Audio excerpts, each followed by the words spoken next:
April's good സ്റ്റോറീസിലേക്ക് ഏവർക്കും സ്വാഗതം. ജോസി വാഗമറ്റം എഴുതിയ നോവൽ തിരയും തീരവും. രാത്രി 8:30 മണിക്ക് പവർ കട്ടിൻ്റെ നേരത്ത് വീടിൻ്റെ പുറത്തെ കുളിമുറിയോട് ചേർന്നുള്ള കിണറിൻ്റെ ആൾമറയ്ക്ക് അരികെ നിന്ന് ഇരുട്ടുവാക്കിന് 2 വീശുകയായിരുന്നു പീറ്ററും ജോമോനും. പവർ കട്ട് എപ്പോഴാണോ അത് കഴിഞ്ഞ ഉടനെ അത്താഴം. അതാണ് പതിവ്. പവർ കട്ടിൻ്റെ സമയത്ത് വീട്ടിലെ ചില വിളക്കുകളും ഫാനുകളും പ്രവർത്തിക്കും. ഇൻവേർട്ടർ സ്ഥാപിച്ചിട്ടുണ്ട്. അടുക്കളയിലും കിടക്കറകളിലും മാത്രമേ ആ സംവിധാനമുള്ളൂ. ബാക്കിയുള്ളിടത്ത് ഇരുട്ടാണ്. കിണറിൻ്റെ ആൾമറയിൽ ഗ്ലാസ് വെച്ച് അതിലേക്ക് ജോമോൻ ബ്രാൻഡി ഒഴിക്കുമ്പോൾ പീറ്റർ മൊബൈലിൽ ടോർച്ച് തെളിച്ച് വെളിച്ചം കാട്ടിക്കൊടുക്കും. കിണറിനരികിലെ ടാപ്പിൽ നിന്ന് വെള്ളം പിടിക്കുമ്പോഴും മൊബൈൽ ടോർച്ച് തെളിയും. വെളിച്ചമില്ലെങ്കിലും ജോമോൻ കൃത്യമായ അളവിൽ ഗ്ലാസ്സിൽ മദ്യം ഒഴിക്കും. മദ്യം ഗ്ലാസ്സിൽ വീഴുന്ന ശബ്ദം കേൾക്കുമ്പോൾ ജോമോൻ അറിയാം എത്ര മില്ലി ഗ്ലാസ്സിൽ വീണിട്ടുണ്ടെന്ന്. അത് ചേട്ടായിയുടെ അപാര കഴിവാണെന്ന് പീറ്റർ അംഗീകരിച്ചു കൊടുത്തിട്ടുണ്ട്. ഷീബ വീട് വിട്ടു പോകുന്നതിന് മുൻപ് അവളെക്കൊണ്ടായിരുന്നു ജോമോൻ ഫ്രിഡ്ജിൽ നിന്ന് ഐസ് വാട്ടർ എടുപ്പിച്ചിരുന്നത്. അർത്ഥഗർഭമായ ചില മൂളലുകളോടെ അവൾ ഐസ് വാട്ടർ ബോട്ടിലുമായി കിണറിൻ്റെ പരിസരത്തെ ഇരുട്ടിലേക്ക് നടന്നുവരും. പവർ കട്ടിൻ്റെ നേരത്ത് അവളെ വിളിക്കുകയോ പറയുകയോ വേണ്ട. വാട്ടർ എത്തിയിരിക്കും. ഷീബ പോയതോടെ ആ ആർഭാടം പാടെ നിലച്ചുപോയി. അത്താഴത്തിന് മുൻപ് 2 വീശിയില്ലെങ്കിൽ ഒരു ഗുമ്മില്ലെന്നാണ് ജോമോൻ്റെ വിലയിരുത്തൽ. അവന്മാരെന്തിയേ? ആൻ്റപ്പൻ്റെ ചോദ്യം കിണറിനരികെ വരെ എത്തി. ആ കിണറിൻ്റെ അവിടെ വർത്താനം പറഞ്ഞുകൊണ്ട് നിപ്പുണ്ടായിരുന്നു. ഭാര്യയുടെ മറുപടി: അവന്മാരെന്തിനാ പവർ കട്ടിൻ്റെ നേരത്ത് കിണറ്റിങ്കിലോട്ട് ഓടുന്നേ? ഏതാണ്ട് കള്ളത്തരമുണ്ട്. വാതിലൊക്കെ തുറന്ന് മലർത്തിയിട്ടേച്ചാണോ രാത്രിയിൽ പുറത്തോട്ട് മാറി നിൽക്കുന്നത്? കള്ളന്മാർക്ക് വീട്ടിൽ കയറാൻ ഒരു ഇരുട്ടിൻ്റെ ഇത്തിരി മറ മതി. ചുമ്മാ മനുഷ്യനെ പേടിപ്പിക്കില്ലേ? പിന്നെ സംഭാഷണം നിലച്ചു. പവർ കട്ട് തീരാനുള്ള സമയമെടുത്തു. നമുക്കങ്ങോട്ട് ചെല്ലാം. ജോമോൻ അനുജനോട് പറഞ്ഞ് കുപ്പിയും ഗ്ലാസും പുറത്തെ കുളിമുറിയുടെ തട്ടിന് മീതെ ഒളിപ്പിച്ചിട്ട് ജോമോനും പീറ്ററും വീട്ടിലേക്ക് കയറിപ്പോന്നു. അപ്പോഴേക്കും ലൈറ്റ് തെളിഞ്ഞു. കൈ കഴുകിയിട്ട് വന്നിരുന്നു.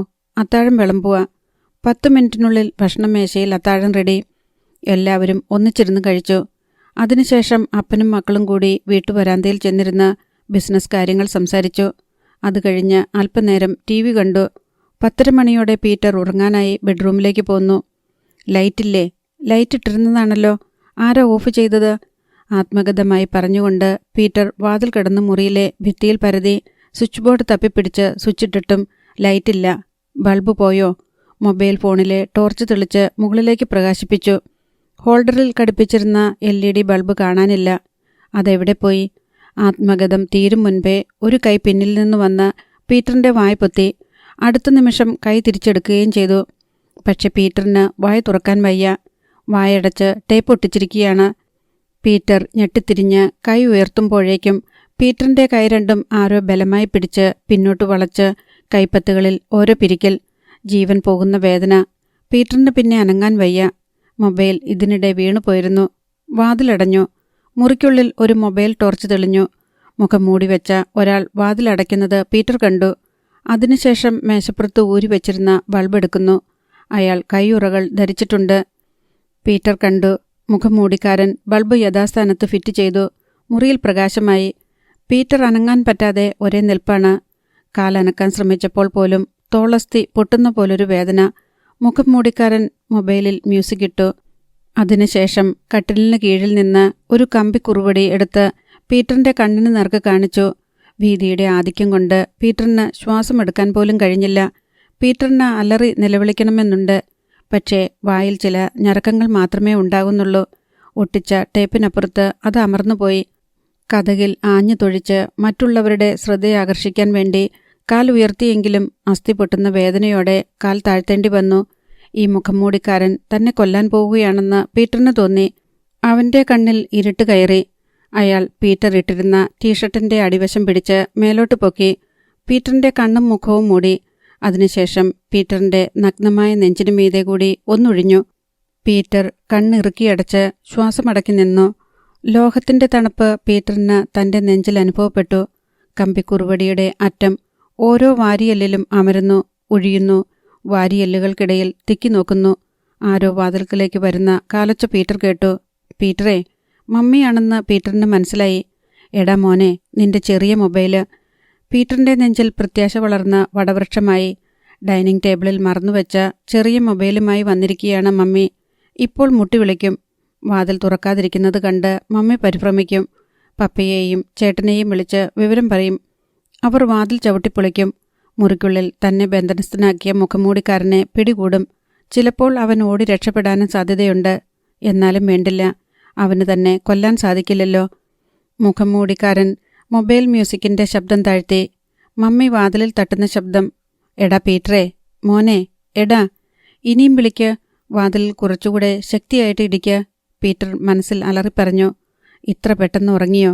മമ്മിയുടെ ആത്മഗതം കേട്ടതും പീറ്റർ നിരാശ കൊണ്ട് തളർന്നുപോയി. മമ്മിയുടെ അകന്നു പോകുന്ന കാലച്ച മൊബൈൽ മ്യൂസിക്കിൻ്റെ ശബ്ദം വർദ്ധിച്ചു. പീറ്ററിന് ഒന്നും കാണാൻ വയ്യ. ടീഷർട്ട് മേലോട്ട് പൊക്കി മുഖം മറച്ചിരിക്കുകയാണ്. വീണ്ടും കമ്പിക്കുറുപടി പീറ്ററിൻ്റെ വാരിയെല്ലുകൾക്ക് മീതെ അമർന്നു. അധ്യായം 20. ഫോൺ തുടരെ റിങ് ചെയ്യുന്നത് കേട്ട് ജയ്സമ്മ ഉണർന്നു. ജയ്സമ്മയുടേത് സ്മാർട്ട് ഫോണല്ല. അത് വിളിക്കാനും മെസ്സേജ് അയക്കാനും വേണ്ടി മാത്രമുള്ള ടച്ച് പാഡുള്ള സാധാരണ ഫോണാണ്. അലാം അടിക്കേണ്ട സമയമായില്ലല്ലോ എന്ന് വിചാരിച്ചുകൊണ്ട് ജയ്സമ്മ അല്പനേരം അനങ്ങാതെ കിടന്നു. തൊട്ടപ്പുറത്ത് കിടന്ന് ആൻ്റപ്പൻ കൂർക്കം വലിക്കുന്നുണ്ട്. ഇമാതിരി ഫോൺ ശബ്ദങ്ങളൊന്നും ആൻ്റപ്പൻ്റെ ഉറക്കത്തെ ഭേദിക്കാറില്ല. ജയ്സമ്മ ലൈറ്റ് ഇടാതെ എഴുന്നേറ്റിരുന്നു. ജനാലപ്പടിയിൽ വെച്ചിരുന്ന ഫോൺ എടുത്തു നോക്കി. പീറ്ററിൻ്റെ കോൾ. ജയ്സമ്മ അമ്പരന്നു. ഹാളിനപ്പുറത്താണ് പീറ്ററിൻ്റെ മുറി. പാതിരാത്രിക്ക് ശേഷം അവൻ എന്തിനാണ് ഫോൺ വിളിക്കുന്നത്? അവൻ എഴുന്നേറ്റ് വന്ന് വാതിലിൽ മുട്ടിക്കൂടെ? അപ്പോഴാണ് ജയ്സമ്മയ്ക്ക് ഓർമ്മ വന്നത്. പീറ്ററിൻ്റെ ചെറിയ ഫോൺ ഡൈനിങ് ടേബിളിൽ മറന്നു വെച്ചിട്ടുണ്ടായിരുന്നു. താൻ അതുമെടുത്ത് ചെന്നപ്പോഴേക്കും അവൻ വാതിലടച്ച് കിടന്നിരുന്നു. പീറ്ററിൻ്റെ കോൾ നിലച്ചു. ജയ്സമ്മ മൊബൈലിൻ്റെ ടോർച്ച് പ്രകാശിപ്പിച്ചുകൊണ്ട് എഴുന്നേറ്റു. ലൈറ്റ് ഇട്ടാൽ ഭർത്താവിനത് ശല്യമാകുമല്ലോ എന്ന് കരുതിയാണ് അവർ വാതിൽ തുറന്നപ്പോഴേക്കും വീണ്ടും പീറ്ററിൻ്റെ കോൾ. ഡൈനിങ് റൂമിലിറങ്ങിയിട്ട് ജയ്സമ്മ കോൾ എടുത്തു. എന്താ മോനെ, ഇങ്ങോട്ട് വാ. ജയ്സമ്മ ഊൺമുറിയിലെ ലൈറ്റിട്ടു. മേശപ്പുറത്ത് വച്ചിരുന്ന പീറ്ററിൻ്റെ ചെറു ഫോൺ കയ്യിലെടുത്തു. വേഗം പീറ്ററിൻ്റെ മുറിയുടെ നേർക്ക് ചെന്നു. വാതിൽ തുറന്നു കിടക്കുകയാണ്. അകത്ത് വെളിച്ചമില്ല. ജയ്സമ്മ അകത്തേക്ക് കാലെടുത്തു വെച്ചതും അമർത്തിയ ഒരു നിലവിളിയുണ്ടായി. ജയ്സമ്മയുടെ കാൽ പീറ്ററിൻ്റെ മുഖത്തായിരുന്നു. ഞെട്ടി കാൽ പിൻവലിച്ച ജയ്സമ്മ കൈ അകത്തേക്ക് നീട്ടി ചുവരിൽ പരതി സ്വിച്ചിട്ടു. മുറിയിൽ ലൈറ്റ് തെളിഞ്ഞു. നിലത്ത് മലർന്നു കിടക്കുകയാണ് പീറ്റർ. മോനെ പീറ്ററേ, എല്ലാവരെയും വിളിച്ചുണർത്ത്. ആശുപത്രി പോണം. എനിക്ക് വയ്യ, ഞാൻ ചത്തുപോകും. എന്നെ പറ്റിയിട നിനക്ക്? എനിക്ക് വയ്യ മമ്മി. ജയ്സമ്മ പീറ്ററിനെ താങ്ങി എണീപ്പിക്കാൻ ശ്രമിച്ചപ്പോൾ പീറ്റർ കൈയെടുത്ത് തടഞ്ഞു. വേണ്ട, പപ്പയെയും ജോമോനെയും വിളിക്ക്. ജിമ്മിച്ചനോടും വിളിച്ചു പറ. ജയ്സമ്മ എന്ത് ചെയ്യണമെന്നറിയാതെ പകച്ചു. മമ്മി, എനിക്ക് ശ്വാസമെടുക്കാൻ വയ്യ, ചെല്ല്. ജയ്സമ്മ വേഗം തിരികെ പോയി ആൻ്റപ്പനെ കുലുക്കി വിളിച്ചു. കിടക്കയിലിരുന്ന് കുറേ ഉന്തിയ ശേഷമാണ് ആൻ്റപ്പനൊരു അനക്കമുണ്ടായത്. ഒന്നെഴുന്നേറ്റേ, എന്തൊരു ഉറക്കമായത്.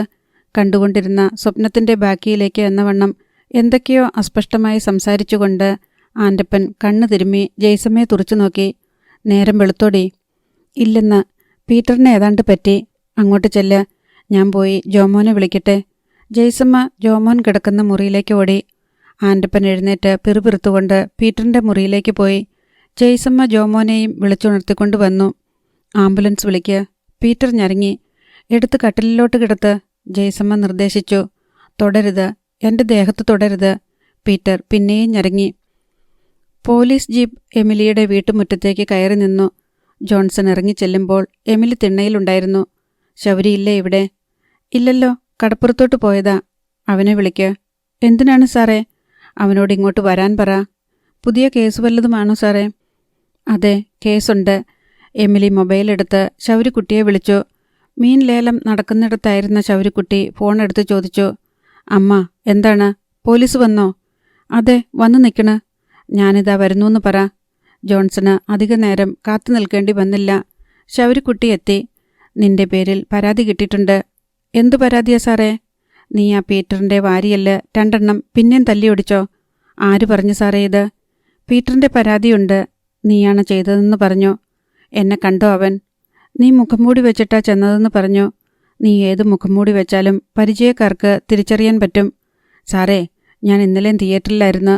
സിനിമ കാണാൻ പോയതാ. അന്ന് പീറ്ററിൻ്റെ വാരിയല്ല് 2 എണ്ണം ഒടിച്ചിട്ട് നീ ഇത് തന്നെയല്ലേ പറഞ്ഞത്? ഞാൻ സിനിമയ്ക്ക് കയറുന്ന ദിവസമാ പീറ്ററിന് അടി കിട്ടുന്നത്. ഞാനെന്ത് ചെയ്യാനാ സാറേ? നീ സിനിമ കാണുകയായിരുന്നെന്നുള്ളതിന് എന്താ തെളിവ്? തെളിവെല്ലാം എൻ്റെ കയ്യിലുണ്ട് സാറേ. ടിക്കറ്റിൻ്റെ ബാക്കി, സിനിമാ കഥ കാണാപ്പാടം, സിനിമയിലെ ചില രംഗങ്ങൾ മൊബൈലിൽ കോപ്പി ചെയ്തത്, പിന്നെ എൻ്റെ അടുത്തിരുന്നവരോടൊപ്പമുള്ള സെൽഫി, എല്ലാം അന്നത്തെ പോലെ തന്നെ. പക്ഷെ നീ തന്നെയാണ് പീറ്ററെ ആക്രമിച്ചതെന്ന് പീറ്റർ തറപ്പിച്ചു പറയുന്നു. സാറേ, മുഖംമൂടി വെച്ച ഒരാളെ എങ്ങനെ തിരിച്ചറിയാൻ പറ്റും? അതൊക്കെ വെറുതെ പറയുന്നതാ. നീ സ്റ്റേഷനിലൊന്ന് വരേണ്ടി വരും. അതൊക്കെ ഞാൻ വന്നോളാം. ജാമ്യമെടുക്കാൻ തയ്യാറായിട്ട് വേണ്ടേ വരാൻ? എല്ലാം കരുതിക്കോ. ജോൺസൺ വന്ന പോലെ തന്നെ ജീപ്പിൽ കയറി തിരിച്ചുപോയി. എന്താ ശൗരിക്കുട്ടി പ്രശ്നം? ആൻ്റപ്പൻ പീറ്ററിൻ്റെ മകൻ പീറ്ററില്ലേ, അവൻ്റെ വാരിയല് 2 പിന്നെയും ഒടിഞ്ഞെന്ന്. അവൻ ആശുപത്രിയില്ല.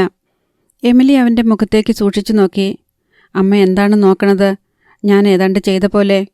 ഒരു തവണ അവന് കൊടുത്തില്ലേ, അതുപോരെ? അമ്മ, അവനാണ് വല്യമ്മച്ചിയുടെ നെഞ്ചത്ത് ചവിട്ടി വാരിയല് പൊട്ടിച്ചത്. അതിന് പകരം തീർത്തില്ലേ? അവന് കുറ്റബോധമില്ലമ്മ. ചെയ്തത് തെറ്റായിപ്പോയെന്ന വിചാരമില്ല. അതുമാത്രമല്ല, അവൻ വേറൊരു പോക്കൃത്തരം കാണിച്ചു. മൈക്കേലിൻ്റെ പെങ്ങളെപ്പറ്റി വേണ്ടാതീനം പറഞ്ഞു. ആ സംഭവം ശൗരിക്കുട്ടി എമിലിക്ക് വിശദീകരിച്ചു കൊടുത്തു. ഇനി കേസിൻ്റെ പുറകിന് നടക്കണമല്ലോ. എമിലി പരിതപിച്ചു. ഇതൊന്നും വലിയ കേസാവത്തില്ലമ്മ. പോലീസിന് കാര്യം മനസ്സിലായിട്ടുണ്ട്. അവരെന്നാ ചെയ്യാനാ? എൻ്റെ കയ്യിൽ തെളിവുണ്ടല്ലോ. മാത്രമല്ല, ഇനി എൻ്റെ കൂടെ നിൽക്കണതാ പോലീസിനും സുഖം. ശൗരിക്കുട്ടി ചെറു ചിരിയോടെ പറഞ്ഞു. അല്പം കഴിഞ്ഞപ്പോൾ അവൻ വേഷം മാറി അർത്തുങ്കൽ പോലീസ് സ്റ്റേഷനിലേക്ക് പോയി. 5 ദിവസത്തോളം ICUവിൽ കിടത്തിയ ശേഷം പീറ്ററെ പേ വാർഡിലേക്ക് മാറ്റിയിരുന്നു. അതോടെ സന്ദർശകർക്ക് കാണാൻ വരാമെന്നായി. കുടുംബക്കാർ ഹോസ്പിറ്റലിൽ തന്നെ ഒത്തുകൂടി അനന്തര നടപടികൾ എന്തെന്ന് ആലോചിച്ചു. പോലീസ് ശൗരിക്കെതിരെ കേസെടുത്ത് അന്വേഷണം നടത്തുന്നുണ്ട്. ഇതുവരെ അറസ്റ്റ് ചെയ്തിട്ടില്ല. ശൗരിയാണ് ചെയ്തതെന്ന് തെളിവില്ലെന്ന പോലീസ് പറയണത്. മുഖംമൂടി വെച്ച ഒരാളാണെന്ന് പീറ്റർ പോലീസിനോട് പറയുകയും ചെയ്തല്ലോ. മുഖംമൂടി വെച്ച ആൾ ശൗരിയാണെന്ന് എങ്ങനെ പറയാൻ കഴിയും എന്നാണ് പോലീസിന്റെ ചോദ്യം. ജോമോൻ കുടുംബക്കാരോട് കേസിന്റെ അവസ്ഥ വിശദീകരിച്ചു. അതുമല്ല, പോലീസ് ഇപ്പം അവൻ്റെ പക്ഷത്തോട്ട് ചാഞ്ഞാണ് നിൽപ്പ്. അവരുദ്ദേശിച്ച പോലെയല്ല അവനെന്ന് അവർക്ക് മനസ്സിലായി. ബുദ്ധിശക്തിയും സ്വാധീനവും മാത്രമല്ല, അവൻ്റെ കയ്യിൽ ഇഷ്ടം പോലെ പൈസയുമുണ്ടെന്ന് അവർക്ക് ബോധ്യപ്പെട്ടു. അവന് അങ്ങനെ അങ്ങ് വിട്ടാൽ പറ്റത്തില്ലല്ലോ. ഇതിപ്പം 2ാം തവണയാ പീറ്ററിനോട് ഈ ചെയ്തത്. ജെയ്സമ്മയുടെ ആങ്ങളയുടെ മകൻ ടോണി അഭിപ്രായപ്പെട്ടു. ആരും അനുകൂല അഭിപ്രായം പറയുന്നില്ല. പരാജയം സമ്മതിച്ച മട്ടാണ്. തങ്ങൾക്ക് ഏറ്റുമുട്ടാൻ പറ്റിയ കക്ഷിയല്ല ശൗരിയെന്ന് ചിലർക്കെങ്കിലും ബോധ്യപ്പെട്ട മട്ടുണ്ട്. അടുത്ത ദിവസം പുതിയൊരു സന്ദർശകൻ പീറ്ററിനെ കാണാനെത്തി. ശൗരിക്കുട്ടിയായിരുന്നു അത്. അവൻ്റെ കയ്യിൽ ഓറഞ്ചും ആപ്പിളും മുന്തിരിയുമൊക്കെ അടങ്ങിയ ഒരു സഞ്ചിയുണ്ടായിരുന്നു. വാതിൽ കടന്ന് അവനകത്തേക്ക് കയറിയതും ജോമോനും ആൻ്റപ്പനും ജിമ്മി പീറ്ററുമടക്കം ഏവരും സ്തബ്ധരായി. അവർ പരസ്പരം നോക്കി. ശൗരിക്കുട്ടി കൂസലന്യെ ബെഡിനടുത്ത് വന്നു. മേശപ്പുറത്ത് പഴങ്ങളടങ്ങിയ സഞ്ചി വെച്ചു. എല്ലാവരെയും നോക്കി പുഞ്ചിരിച്ചു. വിവരമറിഞ്ഞിട്ട് 5-6 ദിവസമായി. ICUവിലായിരുന്നതുകൊണ്ടാ കാണാൻ വരാഞ്ഞത്. ഇപ്പോൾ സൗകര്യമായല്ലോ. ആരും ഒന്നും മിണ്ടുന്നില്ല. പീറ്ററെ, നിനക്ക് വാരിയല്ല 24 2 4 2 തവണയായിട്ട് ഒടിഞ്ഞിട്ടുള്ളത്. ഇനി 20 ബാക്കിയാ. നിന്റെ കയ്യിലിരിപ്പ് നന്നാക്കണേ. പീറ്ററിന് 8 ദിക്കും പൊട്ടുമാർ ഉച്ചത്തിൽ 4 ചീത്ത വിളിക്കണമെന്നുണ്ടായിരുന്നു. എടാ, നീ ആ മൈക്കേലിൻ്റെ അടുത്ത് പറഞ്ഞത് ഭയങ്കര മോശമായി പോയില്ലേ? അവൻ്റെ പെങ്ങളെപ്പറ്റി അങ്ങനെ പബ്ലിക്കായിട്ട് പറയാൻ കൊള്ളാവോ? അവിടെ ഉണ്ടായിരുന്ന നാട്ടുകാരെല്ലാം കേട്ടില്ലേ? കേട്ടവർ അത് അവരുടെ ചങ്ങാതിമാരോട് പറയത്തില്ലേ? അവക്ക് ഇനിയൊരു കല്യാണാലോചന വന്നാൽ നടക്കുവോ? ആരെങ്കിലും പറഞ്ഞുകൊടുത്ത് കല്യാണം മുടക്കത്തില്ലേ? അപ്പോഴും മറുപടിയൊന്നും ഉണ്ടായില്ല. നിന്റെ കൂട്ടുകാരനല്ലായിരുന്നോ മൈക്കേല്? നീ കാണിച്ച തെണ്ടിത്തരം കൊണ്ടല്ലേ ആ കൂട്ടു പിരിഞ്ഞത്? ബുദ്ധി ഉറയ്ക്കാത്ത കാലത്ത് കാണിച്ച വിവരക്കേടിന് പ്രായം തികഞ്ഞപ്പോൾ ചെന്ന് ക്ഷമ ചോദിക്കേണ്ടവനല്ലേടാ നീ? അതിനു പകരം നീ കാണിച്ചത് ഭൂലോക പോക്കൃത്തരമല്ലേടാ എരപ്പാളി? നീ അവളെ എന്തൊക്കെ ചെയ്തിട്ടുണ്ടെന്നാണ് വിളിച്ചു പറഞ്ഞത്? അതിലെന്തെങ്കിലും സത്യമുണ്ടോടാ? പീറ്റർ മറുപടി പറയാതെ ചുണ്ടുകൾ കൂർപ്പിച്ചു പിടിച്ചു കിടന്നു. ഇനി എത്ര വാരിയലുണ്ട് നിനക്ക് ഒടിയാൻ ബാക്കി? എണ്ണിവെച്ചോ? എൻ്റെ മോനെ ഈ അവസ്ഥയിലാക്കിയിട്ട് നീ ഈ മുറി കയറി വന്ന് പ്രസംഗിക്കുന്നോ? ഇറങ്ങിപ്പോടാ ഈ മുറിന്ന്. ആൻ്റപ്പൻ എഴുന്നേറ്റ് ആക്രോശിച്ചു. തൻ്റെ വാരിയല്ലും 24 ഒന്നെണ്ണി വെച്ചോ. മാനം മര്യാദയ്ക്ക് എൻ്റെ പെങ്ങടെ കല്യാണം വിളിക്കാൻ തൻ്റെ വീട്ടിൽ കയറി വന്നവനല്ലേ ഞാൻ. ഇനി ഞാൻ തൻ്റെ വീട്ടിൽ വരത്തില്ല. താൻ എൻ്റെ വീട്ടിൽ വരും. തൻ്റെ കച്ചവടം ഞാൻ പൂട്ടിച്ചില്ലേ? ഒരുത്തനല്ലേ കല്യാണം കഴിച്ച് വേറെ പോയുള്ളൂ, ജിമ്മിച്ചൻ. ഇനി 3 കല്യാണം നടത്തേണ്ടേ? ജോമോൻ, പീറ്റർ, ജീവ. ഞാൻ ശരിയാക്കി തരാം. എൻ്റെ വീട്ടിൽ വന്ന് എൻ്റെ വല്യമ്മച്ചിയുടെ കാലേ വീഴും അപ്പനും മക്കളും. ഞാൻ കാണിച്ചു തരാം. ആൻ്റപ്പൻ ആശ്രയത്തിനായി മക്കളെ നോക്കി. ആർക്കും ഉരിയാടാൻ പോലും ധൈര്യമില്ല. പറഞ്ഞാൽ പറഞ്ഞതുപോലെ ചെയ്യുന്നവനാണ് ശൗരി എന്ന് അവർക്ക് തീർച്ചപ്പെട്ടിട്ടുണ്ട്.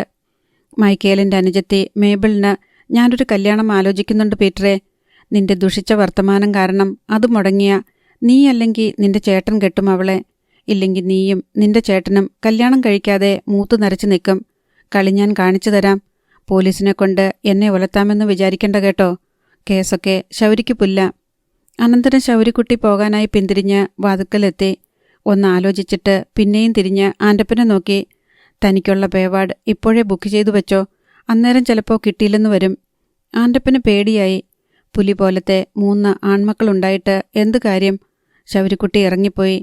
നിങ്ങളുടെ ആരുടെയും വായിൽ നാക്കില്ലായിരുന്നോടാ അവനോട് 2 വർത്തമാനം പറയാൻ? പറഞ്ഞിട്ടെന്താ കാര്യം? ജോമോൻ ചോദിച്ചു. വായിലെ നാക്കിൻ്റെ കുഴപ്പമാണല്ലോ ഇവനെ ഇങ്ങനെ കിടത്തിയേക്കണത്. എന്തു കുഴപ്പം? പീറ്റർ നെറ്റി ചുളിച്ചു. മനസ്സിലായില്ലേ? നീ ആ പെണ്ണിനെപ്പറ്റി അനാവശ്യം പറഞ്ഞപ്പോഴേ എനിക്ക് തോന്നിയതാ ഇത് ശരിയാവത്തില്ലെന്ന്. ഇപ്പം എങ്ങനെ ഇരിക്കുന്നു? ഞാനൊന്ന് എണീറ്റോട്ടെ. അവനുള്ള പണി ഞാൻ കൊടുത്തോളാം. പോത്തിനെ വെട്ടുന്ന കത്തി ഒരെണ്ണം അവനു വേണ്ടി ഞാൻ കരുതിക്കോളാം. നീ ഒലത്തും, ജോമോൻ പറഞ്ഞു. ഇറച്ചി കച്ചവടം പൂട്ടിയില്ലേ? ഒരു കാര്യം ഞാൻ പറഞ്ഞേക്കാം. അവനോട് എതിർത്ത അവൻ നശിപ്പിക്കും. കാരക്കാട്ട് സൈമൺ മുതലാളി പഠിച്ച പണി 18 പയറ്റിയിട്ടും അവൻ്റെ മുമ്പിൽ തോറ്റുപോയി. പിന്നെയാ കശാപ്പ് കത്തി മാത്രം കയ്യിലുള്ള നീ. ജോമോൻ പറയുന്നതാണ് വാസ്തവമെന്ന് ആൻ്റപ്പനും തോന്നി. അടുത്ത ഊഴം പപ്പയ്ക്ക. 2 വാരിയല്ല അവൻ ഒടിക്കും. അന്നേ ദിവസം അവൻ ആന്ധ്രയിലായിരുന്നുവെന്ന് തെളിവും കൊണ്ടുവരും. എന്നെയും അവൻ വെറുതെ വിടില്ല. പിണങ്ങി നിൽക്കണ ചെകുത്താന അവൻ. അവൻ്റെ വല്യമ്മച്ചിയുടെ കടം തീരണതുവരെ അവൻ നമുക്ക് പണി തന്നുകൊണ്ടിരിക്കും. ആൻ്റപ്പനും പീറ്ററും ഒന്നും മിണ്ടാതെ കേട്ടുകൊണ്ടിരുന്നു. ഞായറാഴ്ച രാവിലെ കുർബാനയ്ക്ക് എൽസമ്മയെയും കൂട്ടി പള്ളിയിൽ പോയിട്ട് തിരിച്ച് വീട്ടിലെത്തിയതേയുള്ളൂ കാരക്കാട്ട് സൈമൺ തരകൻ. മക്കൾ റോബിനും റോയിയും പള്ളിയിൽ പോകാൻ വിമുഖരാണ്. രാവിലെ എഴുന്നേൽക്കുന്ന സ്വഭാവമില്ല. വിളിച്ചുണർത്തിയാൽ 10 മണിയുടെ കുർബാനയ്ക്ക് പോയിക്കൊള്ളാം എന്ന് പറയും. 10 മണിക്ക് വിളിച്ച് പള്ളിയിൽ പോകുന്നില്ലേ എന്ന് ചോദിച്ചാൽ 4 മണി കുർബാനയ്ക്ക് പോയിക്കൊള്ളാം എന്ന് പറയും. എൽസമ്മയ്ക്ക് മക്കളുടെ ഭക്തിശൂന്യതയിൽ വേവലാതിയും ആശങ്കയുമുണ്ട്. ദൈവത്തെ മറന്ന് ജീവിക്കുമ്പോൾ രോഗങ്ങളും ആപത്തുകളും പരാജയങ്ങളും അടിക്കടി ഉണ്ടാകുമെന്നാണ് എൽസമ്മയുടെ വിശ്വാസം. ഓരോ ആപത്തും പരാജയവും രോഗവും വരുമ്പോഴും അത് ദൈവശിക്ഷയാണെന്ന് ആ സ്ത്രീ കരുതി. അതിനെല്ലാം കാരണം സ്വന്തം ഭർത്താവിൻ്റെ നെറിയില്ലാത്ത ജീവിതവും മക്കളെങ്കിലും ദൈവകോപത്തിന് ഇരയാകാതെ സ്വർഗത്തിൽ തൻ്റെ അരികിൽ തന്നെ ഇരിക്കണമെന്ന് എൽസമ്മയ്ക്ക് ആഗ്രഹമുണ്ട്. മരിക്കുന്നതിന് മുൻപ് തെറ്റുകുറ്റങ്ങളെല്ലാം ഏറ്റുപറഞ്ഞ് നല്ലപോലെ മനസ്തപിച്ച് കുമ്പസാരിച്ച് കുർബാനയും കൈക്കൊണ്ട് അന്ത്യകൂദാശയും സ്വീകരിച്ചാൽ മാത്രമേ സൈമൺ തരകൻ നരകത്തിൽ വീഴാതെ രക്ഷപ്പെടാൻ എന്തെങ്കിലും സാധ്യതയുള്ളൂ. ഇപ്പോഴത്തെ പോക്ക് പോയാൽ സ്വഭർത്താവിനെ സ്വർഗത്തിൽ വെച്ച് കണ്ടുമുട്ടാമെന്ന പ്രതീക്ഷ അസ്ഥാനത്താകും. മക്കളും ഭർത്താവുമൊത്ത് സ്വർഗത്തിലെ അതിവിശുദ്ധവും അപാരസുന്ദരവുമായ പ്രാർത്ഥനാ ഹാളിലിരുന്ന് ദൈവത്തെ നിരന്തരം സ്തുതിച്ച് ആനന്ദിക്കുന്ന രംഗം എൽസമ്മ ഇടയ്ക്കിടെ ഒരു വീഡിയോ കാണുന്ന പോലെ സങ്കല്പിച്ച് കാണുമായിരുന്നു. എല്ലാവർക്കും വെട്ടിത്തിളങ്ങുന്ന വെള്ള വസ്ത്രങ്ങളാണ്. മരിച്ചുപോയപ്പോഴത്തെ അതേ പ്രായവും രൂപവും. എവിടെ നിന്ന് നോക്കിയാലും കാണാവുന്ന ഒരു വലിയ സ്റ്റേജിൽ 3 വലിയ സുവർണ സിംഹാസനങ്ങൾ. പിതാവായ ദൈവം നടുവിലെ സിംഹാസനത്തിൽ, പുത്രനും പരിശുദ്ധാത്മാവും ഇടതും വലതും. അവർ ഇരിക്കുന്നതിൻ്റെ താഴത്തെ തട്ടിൽ വലിയൊരു മേശയുണ്ട്. അപ്പസ്തോലന്മാർ ആ മേശയ്ക്ക് ചുറ്റും കൂടിയിരുന്ന് പിതാവിനെയും പുത്രനെയും പരിശുദ്ധാത്മാവിനെയും സ്തുതിക്കുന്നു. അതിന് താഴെയുള്ള തട്ടിൽ നിലത്തു വിരിച്ച വെള്ളക്കമ്പളത്തിൽ നിരന്നിരിക്കുകയാണ് ഭൂമിയിൽ വെച്ച് തന്നെ വിശുദ്ധരാക്കപ്പെട്ട പുണ്യാത്മാക്കൾ. അതിനും താഴെയുള്ള തട്ടിൽ അന്നോളം ഇന്നോളം ഉണ്ടായിട്ടുള്ള മാർപ്പാപ്പമാർ, കർദിനാളന്മാർ, രക്തസാക്ഷികൾ തുടങ്ങിയവർ. മൂടൽ മഞ്ഞ് പോലെ മൃദുലരായ മാലാഖമാർ പ്രാർത്ഥനാ ഹാളിലെമ്പാടും പാറിപ്പറന്ന് നടക്കുന്നുണ്ട്. അക്കൂട്ടത്തിൽ പാട്ടുപാടുന്നവരും കാഹളം ഊതുന്നവരും കൈകൊട്ടുന്നവരുമുണ്ട്. കൊച്ചുകുട്ടികളായിരിക്കുമ്പോൾ മരിച്ചുപോയവർ കുഞ്ഞു മാലാഖമാരായി പുഞ്ചിരി പൊഴിച്ചുകൊണ്ട് പ്രാർത്ഥനാ ഹാളിന് നടുവിലെ പരവതാനിയിലൂടെ അങ്ങോട്ടും ഇങ്ങോട്ടും ഒഴുകുന്നു. ഇത്രയൊക്കെ സങ്കല്പിക്കുമ്പോഴേക്കും എൽസമ്മ ആനന്ദമൂർച്ചയിലായി പോകും. ഈ സ്വർഗമാണ് തൻ്റെ ഭർത്താവ് കാരക്കാട്ട് സൈമൺ തരകൻ നിത്യേന പാപങ്ങൾ ചെയ്തുകൊണ്ട് നഷ്ടപ്പെടുത്തിക്കൊണ്ടിരിക്കുന്നത്.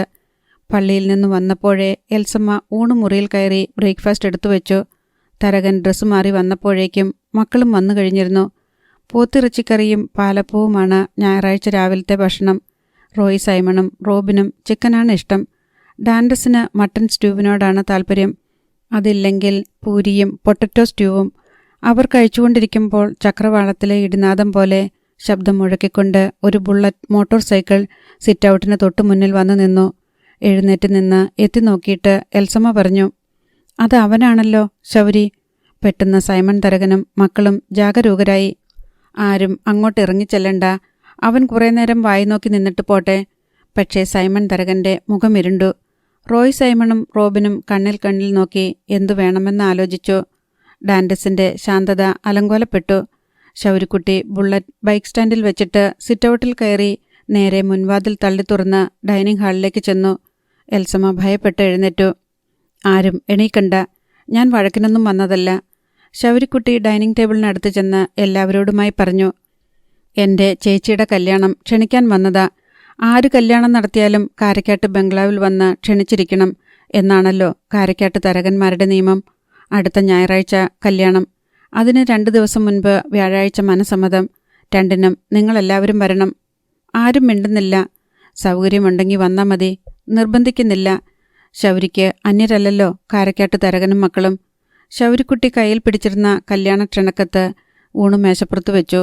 സൈമൺ തരകൻ അതിലേക്ക് നോക്കി കണ്ണ് ചിമ്മി. അതെടുത്ത് വലിച്ചു കീറി ശൗരിയുടെ മുഖത്തേക്ക് വലിച്ചെറിയണമെന്നുണ്ടായിരുന്നു അയാൾക്ക്. എൽസമ്മ അയാളെ നോക്കി അരുതെന്ന് മുഖമനക്കി. വേറെ എന്നാ ഉണ്ട് വിശേഷങ്ങള്? വിശാഖപട്ടണത്ത് പോയി ട്രോളർ വാങ്ങിയെന്ന് കേട്ടു. 3 അവിടുന്ന് കേരളത്തിലോട്ട് എത്തിച്ചോ? കൊച്ചിൻ ബാങ്കിലെ ബേബി കുരുവിള സാറാണ് ഏജന്റിനെ കൂട്ടിമുട്ടിച്ച് തന്നത് അല്ലേ? എന്നോട് പറഞ്ഞാൽ പോരായിരുന്നോ? നല്ല ഒന്നാന്തരം ഞാൻ വാങ്ങിത്തന്നേനെ. ഇതിപ്പോൾ കമ്മീഷൻ കാശ് ഏജന്റും ബേബി കുരുവിള സാറും കൊണ്ടുപോയില്ലേ? ഞാനായിരുന്നെങ്കിൽ ഒരൊറ്റ കമ്മീഷൻ മതിയായിരുന്നു. നീ ആരടാ എൻ്റെ വീട്ടിൽ കയറി വന്ന് എൻ്റെ അടുത്ത് ബിസിനസ് സംസാരിക്കാൻ? സൈമൺ തരകൻ കസേര വിട്ട് എഴുന്നേറ്റു. ഞാൻ ആരെന്ന് കുറേശ്ശെ കാണിച്ചു തരണുണ്ടല്ലോ. ബാക്കി കൂടെ അധികം വൈകാതെ കാണിച്ചു തരാം. ശൗരിക്കുട്ടി വെല്ലുവിളിച്ചു. നീ കാണിച്ചോണ്ട് വാ. 3 ബോട്ടിനും കൂടെ 10-100 പണിക്കാർ വേണമല്ലോ. എവിടുന്ന് കിട്ടും? ബോട്ട് വാങ്ങിച്ചോണ്ട് മാത്രം ഒരു കാര്യവുമില്ല. പണിക്കാർ വേണ്ടേ? ബോട്ടിന് പണിയാൻ അറിയാവുന്നവരെ വേണമെങ്കിൽ എൻ്റെ അടുത്ത് പറഞ്ഞാൽ മതി, ഞാൻ ശരിയാക്കിത്തരാം. നിന്റെ സഹായത്തിന് കൈ നീട്ടേണ്ട ഗതികേട് വരുമ്പം ഞാൻ കടലിൽ ചാടിച്ചാകും, സൈമൺ തരകൻ പറഞ്ഞു. തരക ചേച്ചിയെ, ഈ പറഞ്ഞത് ഒന്ന് കുറിച്ചു വച്ചേക്കണം, പിന്നീട് ആവശ്യം വരും. എൽസമ്മയോട് പരിഹാസ സ്വരത്തിൽ പറഞ്ഞിട്ട് ശൗരി വീണ്ടും സൈമൺ തരകന്റെ നേർക്ക് തിരിഞ്ഞു. എന്നെ പൊളിച്ചെടുക്കാൻ വേണ്ടിയാണ് ഇയാൾ ഫിഷിംഗ് ബോട്ടുകൾ വരുത്തിയത്. ഞാൻ മീൻ ഫാക്ടറിയും ഐസ് പ്ലാന്റും തുടങ്ങാൻ വേണ്ടി അടിത്തറയിട്ട് കഴിഞ്ഞപ്പോഴല്ലേ താൻ അതൊക്കെ തുടങ്ങാൻ പോണത്. ഞാനാ ആദ്യം അതിനൊക്കെ അപ്രൂവൽ വാങ്ങിയത്. നിങ്ങൾ അതിനിടയ്ക്ക് എനിക്കിട്ട് പാരവയ്ക്കാൻ വന്ന ഞാൻ കോടതിയിൽ നിന്ന് സ്റ്റേ വാങ്ങിച്ച് തൻ്റെ കെട്ടിടം പണി പൂട്ടിക്കും. നീ ചെയ്യടാ, നിനക്ക് ചെയ്യാവുന്നതൊക്കെ ചെയ്യ്. സൈമൺ തരകനോട് കളിച്ച അത് തീക്കളിയാണെന്ന് നീ മനസ്സിലാക്കാൻ പോണതേയുള്ളൂ. നമുക്കൊന്ന് കളിച്ചു നോക്കാം. സൈമൺ തരകനെ എരികേറ്റിയിട്ട് ശൗരിക്കുട്ടി തിരിച്ചു പോകാൻ ഭാവിച്ചു. ഇപ്പം ഞാൻ പോവാണ്, ഇനിയും വരും. കല്യാണത്തിൻ്റെ കാര്യം മറക്കണ്ട. ശൗരിക്കുട്ടി ഡൈനിങ് ഹാളിൽ നിന്ന് ഇറങ്ങിപ്പോന്നു. നമ്മൾ ഫിഷിംഗ് ബോട്ട് വാങ്ങിച്ചത് അവന് പിടിച്ചില്ല. അവൻ്റെ വിചാരം നമ്മളെക്കൊണ്ട് അതിനൊന്നും പറ്റത്തില്ലെന്ന് റോയ് സൈമൺ പറഞ്ഞു. ബോട്ട് വാങ്ങിയിട്ട് എന്തു ചെയ്യും? എൽസമ്മ ചോദിച്ചു. അവൻ ചോദിച്ചത് ശരിയല്ലേ? അതിനു വേണ്ടുന്ന പണിക്കാരുണ്ടോ? ബോട്ടിലെ പണി അറിയാവുന്നവർ വേണ്ടേ? അതെല്ലാം ബോട്ടിൻ്റെ ഏജന്റ് സംഘടിപ്പിച്ചു തരാമെന്ന് ഏറ്റിട്ടുണ്ട്. കുറേ തെലുങ്കന്മാരെ പണിക്ക് വെച്ച അവർ പറയുന്നത് വല്ലതും നമുക്ക് മനസ്സിലാകുമോ? എൽസമ്മയുടെ സംശയം ന്യായമായിരുന്നു. നീ അതിലൊന്നും തലയിടണ്ട, അതൊന്നും പെണ്ണുങ്ങളുടെ വിഷയമല്ല, സൈമൺ തരകൻ അടിവരയിട്ട് പറഞ്ഞു. അവൻ പല കളിയും കളിക്കും. അതൊന്നും കണ്ട് നിങ്ങളെടുത്തു ചാടരുതെന്നേ എനിക്ക് പറയാനുള്ളൂ. അവൻ ഈ വീട്ടിൽ കയറി വന്ന വരവ് കണ്ടോ? ഇറങ്ങടാ പട്ടിയെന്ന് പറയാൻ 3 ആൺമക്കൾക്കും അവരുടെ എന്തിനും പോന്ന അപ്പനും ധൈര്യമുണ്ടായോ? ഇല്ല. എന്തുകൊണ്ടാ? നിങ്ങൾക്ക് അവനെ പേടിയാ. അവൻ്റെ മുന്നിൽ നിങ്ങൾ തോറ്റു നിൽക്കുക. മുമ്പായിരുന്നെങ്കിൽ നമ്മുടെ അനുവാദമില്ലാതെ ഈ കാരക്കാട്ട് ബംഗ്ലാവിൻ്റെ മുറ്റത്ത് കയറാൻ ആർക്കെങ്കിലും ധൈര്യം ഉണ്ടാകുമോ? നീ ചലയ്ക്കാണ്ട് വല്ലതും തിന്നിട്ട് എണീറ്റ് പോടി. വിവരക്കേട് പറയാൻ വേണ്ടി മാത്രം ഒരു ജന്മം. സൈമൺ തരകൻ എൽസമ്മയെ പുച്ഛിച്ചു.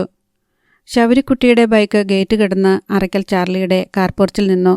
ശൗരിക്കുട്ടി ബൈക്ക് ചരിച്ച് സ്റ്റാൻഡിൽ വെച്ചിട്ട് സിറ്റൗട്ടിലേക്ക് കയറി ചെന്നു.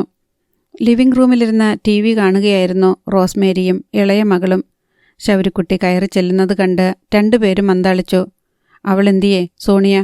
ചെന്നപാടെ ശൗരിക്കുട്ടി തിരക്കി. മകൾ കോണിപ്പടിക്ക് മുകളിലേക്ക് കൈ ഉയർത്തിയതും റോസ്മേരി തടഞ്ഞു. അവളിവിടെ ഇല്ല. ചാർലി സാറുണ്ടോ? മോള് പപ്പയെ വിളിക്ക്, റോസ്മേരി മകളോട് പറഞ്ഞു. വേണ്ട, ഞാൻ മുകളിൽ പോയി കണ്ടോളാം. ഞാനേ കല്യാണം ക്ഷണിക്കാൻ വന്നതാ. കുറച്ച് ധൃതിയുണ്ട്, അതാ. ശൗരിക്കുട്ടി നൊടിയിടയിൽ കോണിപ്പടി കയറി മുകളിലെത്തി. ലോബിയിൽ നിന്ന് അങ്ങിങ്ങ് നോക്കി. ഗ്രില്ല് വാതിലിനപ്പുറം ബാൽക്കണിയിൽ പക്ഷിക്കൂട് പോലുള്ള ഒരു ഊഞ്ഞാലിൽ കാലുകൾ തൂക്കിയിട്ട് മെല്ലെ ആട്ടുകയും മൊബൈൽ ഫോണിൽ തോണ്ടുകയും ചെയ്യുന്ന നിലയിൽ സോണിയ റോസിനെ അവൻ കണ്ടു. അധ്യായം 21. മൊബൈലിൽ നിന്ന് മുഖമുയർത്തി നോക്കിയ സോണിയ കണ്ടത് തൊട്ടുമുന്നിൽ ഒരു വലിയ ശരീരമാണ്. അതിൻ്റെ കഴുത്തിന് മീതേക്ക് നോക്കിയപ്പോഴാണ് ശൗരിയാണ് വന്നു നിൽക്കുന്നതെന്ന് തിരിച്ചറിഞ്ഞത്. സോണിയ നടുക്കത്തിലായി. ഇയാളെങ്ങനെ ഇവിടെ വന്നുവെന്ന് അന്താളിച്ച് അവൾ ഊഞ്ഞാൽ കുട്ടയിൽ നിന്ന് താഴെ ഇറങ്ങാൻ ശ്രമിച്ചു. വേണ്ട, എണീക്കണ്ട, അവിടെ തന്നെ ഇരുന്ന് ചാറ്റിക്കോ, ശൗരിക്കുട്ടി പറഞ്ഞു. ഇയാളെങ്ങനെ ഇവിടെ വന്നേ? ആരാ ഇങ്ങോട്ട് കയറ്റിവിട്ടത്? പാറാവുകാരൻ, ശൗരിക്കുട്ടി പറഞ്ഞു. രാജകുമാരിയെ കണ്ടോട്ടേന്ന് ചോദിച്ചപ്പോൾ പെട്ടെന്ന് കണ്ടിട്ട് വരാൻ പറഞ്ഞു. എന്തെങ്കിലും കുഴപ്പമുണ്ടോ? ഊഞ്ഞാൽ കുട്ടയുടെ മുകളിൽ 2 കൈയും പിടിച്ച് ശൗരിക്കുട്ടി നിൽക്കുന്നതിനാൽ അവൾക്ക് മുന്നോട്ട് എണീക്കാൻ കഴിഞ്ഞില്ല. ഒന്ന് മാറി നിൽക്കുമോ? ഞാനിപ്പം തന്നെ പോയേക്കാം. ശൗരിക്കുട്ടി അവളുടെ ഊഞ്ഞാൽ കുട്ട അങ്ങോട്ടും ഇങ്ങോട്ടും ആട്ടിക്കൊടുത്തു. മൊബൈലിൽ നിന്ന് തുടരെ മെസ്സേജ് ടോൺ കേൾക്കാമായിരുന്നു. ആരാടി മൊബൈലിൽ? എൻ്റെ ശത്രുവാണോ? കലാകാരൻ? പരുന്ത് റാഞ്ചുന്ന പോലെ ശൗരിക്കുട്ടി അവളുടെ മൊബൈൽ പിടിച്ചെടുത്ത് നോക്കി. ഓൺലൈനിൽ അപ്പുറത്ത് ഡാൻഡസ് ആണെന്ന് അവൻ കണ്ടു. എൻ്റെ ഫോണിങ്ങതാ. സോണിയ ഊഞ്ഞാലിൽ നിന്ന് ഇറങ്ങാൻ ഭാവിച്ചപ്പോൾ ശൗരിക്കുട്ടി ആയത്തിൽ ഊഞ്ഞാലാട്ടിവിട്ടു. ഇത് അവനാണല്ലോ, സംഗീതക്കാരൻ. അവനോട് കൊഞ്ചിക്കുഴയാൻ നിൽക്കരുതെന്ന് ഞാൻ എത്ര തവണ നിന്റെ അടുത്ത് പറഞ്ഞു. ഞാനീ ഫോൺ എറിഞ്ഞു പൊട്ടിക്കട്ടോ? 2 കൈയിലും വിറകുകൊള്ളിയും പിടിച്ചോണ്ട് നിൽക്കണ അവൻ്റെ പടവും അവനിങ്ങോട്ട് ചാറ്റിയതും നീ അങ്ങോട്ട് ചാറ്റിയതും ഐ ലവ് യുവും ഒക്കെ 100 കഷ്ണമാകുന്നത് നിനക്ക് കാണണോ? ശൗരിക്കുട്ടി ഫോൺ തറയിലേക്ക് ആഞ്ഞെറിയാനായി ഓങ്ങി. അയ്യോ വേണ്ട വേണ്ട. സോണിയ 2 കൈയും ഉയർത്തി തടയാൻ ശ്രമിച്ചു. എടി, പറഞ്ഞാൽ കേൾക്കണ്ടേ? നീ എൻ്റെ ഭാര്യയല്ലേ? തുമ്പോളി കടപ്പുറത്ത് വെച്ച് നമ്മുടെ കല്യാണം കഴിഞ്ഞ കാര്യം നീ മറന്നുപോയോ? ഇതിനിടയിൽ സോണിയ ഊഞ്ഞാലിൽ നിന്നിറങ്ങി. ഫോൺ നശിപ്പിക്കരുത്. ഇതിലെന്തോന്നാടി ഇംഗ്ലീഷിലെഴുതി അങ്ങോട്ടും ഇങ്ങോട്ടും അയച്ചേക്കണത്? ഒന്നുമില്ല, ഞങ്ങൾ വെറുതെ ചാറ്റ് ചെയ്യുമായിരുന്നു. വാട്സപ്പ് കണ്ടുപിടിച്ചത് അവനാണോ? അവൻ്റെ തലയാണല്ലോ ഡിസ്പ്ലേ മുഴുവൻ. അത് വോയിസ് മെസ്സേജ് ആയതുകൊണ്ടാ. Voice message? എടി, അവനെ വിട്ടുകള. അവനൊക്കെ കുത്തുപാളയെടുത്ത് തെണ്ടാനിറങ്ങും. അതിനുള്ള പണിയൊക്കെ ഞാൻ ചെയ്തു വച്ചിട്ടുണ്ട്. ആ വിവരം നിനക്കറിയാവോ? എന്തൊക്കെ ചെയ്താലും ഡാൻഡസിൻ്റെ സംഗീതം നശിപ്പിക്കാൻ ഇയാൾക്ക് സാധ്യമല്ല. അവൻ്റെ സംഗീതം എന്താ, ഇരുമ്പൊലക്കെയാണോ? എന്നെ ദേഷ്യം പിടിപ്പിക്കല്ല, പറഞ്ഞേക്കാം. ശൗരിക്കുട്ടി വാട്സപ്പിൽ കണ്ട വീഡിയോ സിഗ്നലിൽ ടച്ച് ചെയ്തു. കോൾ പോകുന്നുണ്ട്. നിമിഷങ്ങൾക്കകം ഡാൻഡസിൻ്റെ മുഖം ഡിസ്പ്ലേയിൽ വന്നു. ഡാൻഡസേ, ഇതാരാണെന്ന് നിനക്ക് മനസ്സിലായോ? ഞാനിപ്പോൾ ദാ ഇവളുടെ കൂടെ അറയ്ക്കൽ വീട്ടിലുണ്ട്. നിന്റെ ശൃംഗാരമൊന്നും ഇനി ഇവളോട് വേണ്ടാട്ടോ. ശൗരിക്കുട്ടി ഇടതു കൈ സോണിയയുടെ തോളത്ത് പിടിച്ച് അവളെ തന്നോടടുപ്പിച്ച് കാട്ടിക്കൊടുത്തു. പറഞ്ഞത് മനസ്സിലായല്ലോ. ഈ പെണ്ണിനെ വിട്ടേക്ക്, നിനക്ക് കിട്ടൂല ഡാൻഡസേ. അതും പറഞ്ഞ് അവൻ കോൾ കട്ട് ചെയ്തു. ഫോൺ സോണിയയുടെ കയ്യിലേക്ക് വെച്ചുകൊടുത്തു. ദാ വെച്ചോ. എടാ. ഒരാക്രോശം കേട്ട് തിരിയുമ്പോൾ കോണിപ്പടിക്ക് മുകളിൽ ചാർലി സേവ്യർ, പിന്നിൽ കിതച്ചുകൊണ്ട് അയാളുടെ ഭാര്യ. ആ, ഇതാര്? എവിടായിരുന്നു? ഞാൻ വന്നിട്ട് നേരം എത്രയായി? നിനക്ക് അവളുടെ അടുത്തെന്താ കാര്യം? ചാർലി കുപിതനായി മുന്നോട്ട് വന്നു. അത് അവളോട് തന്നെ ചോദിക്ക്. നിന്നോടാ ചോദിച്ചത്. എൻ്റെ വീട്ടിൽ ആരോട് ചോദിച്ചിട്ട് നീ കയറി? ഞാൻ കല്യാണം ക്ഷണിക്കാൻ വന്നതാണെന്ന് ശൗരിക്കുട്ടി സൗഹാർദ്ദത്തിൽ പറഞ്ഞു. എന്നെ കല്യാണം ക്ഷണിക്കാൻ നീ ആരാടാ? ഞാനും നീയും തമ്മിൽ എന്താ ബന്ധം? നമ്മൾ ബന്ധപ്പെട്ടുകൊണ്ടിരിക്കുവാണല്ലോ. നിങ്ങളുമായിട്ട് പലതവണ ബന്ധപ്പെട്ടില്ലേ? പോലീസ് സ്റ്റേഷനിൽ വെച്ച്, എൻ്റെ വീട്ടിൽ വെച്ച്, നിങ്ങളുടെ വീട്ടിൽ വെച്ച്, പിന്നെ നിങ്ങളുടെ മോളുമായിട്ട് എത്ര തവണ ബന്ധപ്പെട്ടു? വയലിൻ കച്ചേരിയുടെ അന്ന് രാത്രി തുമ്പോളി കടപ്പുറത്ത് വെച്ച്, പിന്നെ കാരക്കാട്ട് ബംഗ്ലാവിൽ വെച്ച്, പിന്നെ കഴിഞ്ഞയാഴ്ച ഇവിടെ കൊണ്ടുവന്നു വിട്ടത് ഞാനല്ലേ? അന്നും ബന്ധപ്പെട്ടല്ലോ. അതൊന്നും നിങ്ങളാരും കണക്കുകൂട്ടത്തില്ലേ? വീട്ടിൽ കയറി വന്ന് അനാവശ്യം പറയരുത്. ചാർലി ശൗരിക്കുട്ടിയുടെ നേർക്ക് കൈചൂണ്ടി ആക്രോശിച്ചു. നിങ്ങൾ ദേഷ്യപ്പെടാൻ ഞാനെന്തു ചെയ്തു? ഇവളോട് ചോദിക്ക്. ഞങ്ങൾ തമ്മിലുള്ള ബന്ധം വെച്ച് കല്യാണത്തിന് ഇവളെ ക്ഷണിക്കണ്ടേ? നീ വരണം കേട്ടോടി കല്യാണത്തിന്. കാര്യം പിടികിട്ടിയോ? എൻ്റെ ചേച്ചിയുടെ മനസ്സമ്മതവും കല്യാണവും അടുത്തതിൻ്റെ പിന്നത്തെ ഞായറാഴ്ച. ശൗരിക്കുട്ടി സോണിയയോട് പറഞ്ഞു. നിന്റെ ചേച്ചിയുടെ കല്യാണത്തിന് ഇവിടെ ആരെ ക്ഷണിക്കണ്ട. ഇവിടുന്ന് ആരും വരികയുമില്ല. കണ്ട അലവലാദികളുടെ വീട്ടിലെ കല്യാണങ്ങൾക്ക് അറയ്ക്കൽ വീട്ടിൽ നിന്ന് ആരും പോകാറില്ല. ചാർലി പറഞ്ഞു. അലവലാദിയോ? ആരാടോ അലവലാതി? ശൗരിക്കുട്ടി നെഞ്ചുവിരിച്ച് ചാർലിയുടെ നേർക്ക് ചെന്നു. ചാർലി ഭയന്ന് ഒരു ചുവട് പിന്നോക്കം മാറി. താൻ എന്തിൻ്റെ പേരില എന്നെ അലവലാതി എന്ന് വിളിച്ചത്? പറ. എനിക്ക് പണമില്ലേ? താൻ ചെല്ലിക്കടപ്പുറത്തോട്ട് വാ, ഞാൻ കാട്ടിത്തരാം എൻ്റെ വള്ളങ്ങൾ എത്രയാണെന്ന്. താൻ മട്ടാഞ്ചേരി ഹാർബറിലും ചെറിയഴീക്കിലും മുനമ്പത്തും വാ, എൻ്റെ ബോട്ടുകൾ കാണിച്ചു തരാം. ചെല്ലിക്കടപ്പുറത്തെ പേര് വയ്ക്കാത്ത തരകനാ ഞാൻ. അത് തനിക്കറിയാവോ? തൻ്റെ ഈ വീടും വളപ്പും കൂടെ എന്നാ വില വേണം? താൻ പറ. ശൗരിക്കുട്ടി കോളേജിൽ പഠിച്ചിട്ടില്ലെന്നല്ലേ ഉള്ളൂ, ബാക്കി എല്ലാ പഠിത്തവും ഉണ്ടടോ. എനിക്ക് ആരോഗ്യമില്ലെന്ന് തനിക്ക് തോന്നുന്നുണ്ടോ? എന്നെ കാണാൻ കൊള്ളത്തില്ലെന്ന് തനിക്ക് തോന്നുന്നുണ്ടോ? പിന്നെ എന്നെ ജനിപ്പിച്ച തന്ത അതും ആരാണെന്ന് തനിക്കറിയാവല്ലോ. എടോ, കാരക്കാട്ട് ഡാൻഡസിനേക്കായാലും ഒരു പടിയല്ല 4 പടി മുകളിലാ ഞാൻ. അതുകൊണ്ട് കൂടിയാ ഞാൻ തൻ്റെ മകളെ എനിക്ക് വേണമെന്ന് പറഞ്ഞത്. ചാർലി ഒരക്ഷരം മിണ്ടിയില്ല. കാരക്കാട്ട് സൈമൺ തരകനാണ് മുന്നിൽ നിൽക്കുന്നതെന്ന് അയാൾക്ക് തോന്നി. സൈമന്റെ ചെറുപ്പം ചാർലിക്ക് ഓർമ്മയുണ്ട്. അതിനേക്കാൾ നെഞ്ചുവിരിവും കൈയായവുമുണ്ട് ശൗരിക്ക്. അതിനേക്കാൾ തലയെടുപ്പും ചങ്കൂറ്റവുമുണ്ട്. ശൗരി തിരിഞ്ഞ് സോണിയ റോസിനെ നോക്കി. നിന്നോടും കൂടിയാ ഞാനീ പറഞ്ഞത്, കേട്ടല്ലോ. ശൗരിയുടെ ആജ്ഞാശക്തിയിൽ അവൾ അറിയാതെ തലയാട്ടി. പിന്നെ കല്യാണത്തിൻ്റെ കാര്യം. വ്യാഴാഴ്ച മനസമ്മതം, ഞായറാഴ്ച കല്യാണം. കാർഡ് ഞാൻ ആ മേശപ്പുറത്ത് വച്ചിട്ടുണ്ട്. ബാക്കി എല്ലാ വിവരവും അതിലുണ്ട്. പോട്ടെ. ശൗരിക്കുട്ടി ചാർലിയെ കടന്ന് കോണിപ്പടിക്കിലേക്ക് നീങ്ങി. അവിടെ നിന്ന റോസ്മേരി പിന്നോട്ട് മാറി നിന്നു. കോണിപ്പടി ഇറങ്ങും മുൻപേ ശൗരി സോണിയയെ നോക്കി പോട്ടെ എന്ന് കൈകാട്ടി. അതിനുശേഷം കോണിപ്പടി ഇറങ്ങിപ്പോയി. അവൻ്റെ ധിക്കാരം കണ്ടില്ലേ? ആരോടും ചോദിക്കാണ്ട് വീട്ടിലേക്ക് ഇടിച്ചു കയറി വന്നിരിക്കുന്നു. നിങ്ങൾ അവനോട് ഗെറ്റൗട്ട് പറയാത്തതെന്താ? പറഞ്ഞ അവൻ തിരിച്ചിങ്ങോട്ടും ഗെറ്റൗട്ട് പറയും. നമ്മുടെ വീട്ടിൽ കയറി നമ്മളോട് ഗെറ്റൗട്ട് പറയുമോ അവൻ?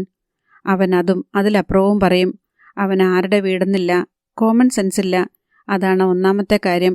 അതുള്ളവൻ ഇങ്ങനെ വീട്ടുകാരെ വെറുപ്പിച്ചോണ്ട് വീട്ടിൽ കയറി വരുവോ? വേറൊരാൾ കല്യാണം ഉറപ്പിച്ച പെണ്ണിനെ അവന് കെട്ടണമെന്ന് നിർബന്ധിക്കോ?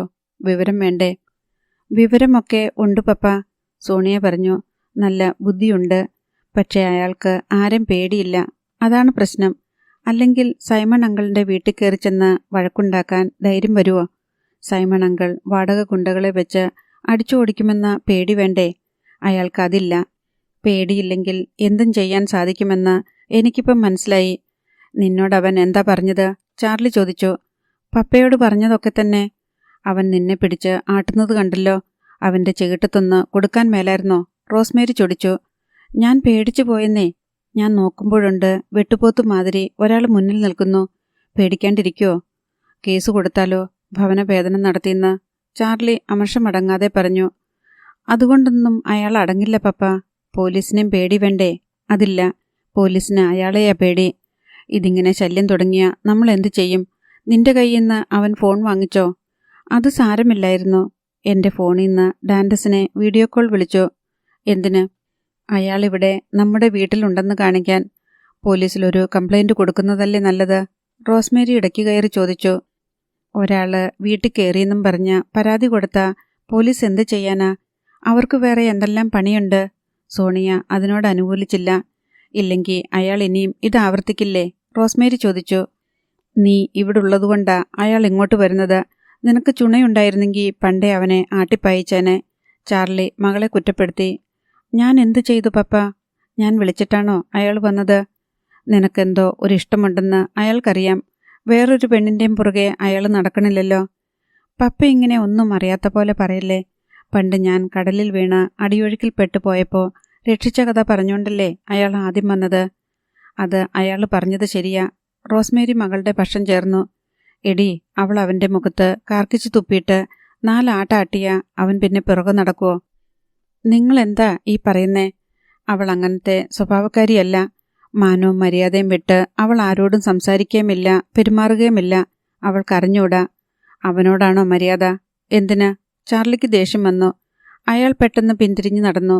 ചാർലി കോണിപ്പടി ഇറങ്ങുന്നത് കണ്ട് റോസ്മേരി മകളുടെ അടുത്ത് വന്നു. നീ പേടിച്ചു പോയോ മോളെ? എനിക്ക് അയാളെ പേടിയൊന്നുമില്ല. അയാൾ നിന്നെ ഉപദ്രവിക്കുകയൊന്നും ചെയ്തില്ലല്ലോ. അയാൾ അങ്ങനെ ഉപദ്രവിക്കില്ല മമ്മി. നിന്നോടെന്താ അവൻ പറഞ്ഞത്? ഡാൻഡസിനെ വിട്ടുകളയാൻ. ശൗരി ആ കുടുംബം നശിപ്പിക്കും. അവർ കുത്തുപാളയെടുക്കും, ഡാൻഡസൊക്കെ തെണ്ടി നടക്കേണ്ടി വരും എന്നൊക്കെയാ പറഞ്ഞത്. ശരിയാണോ?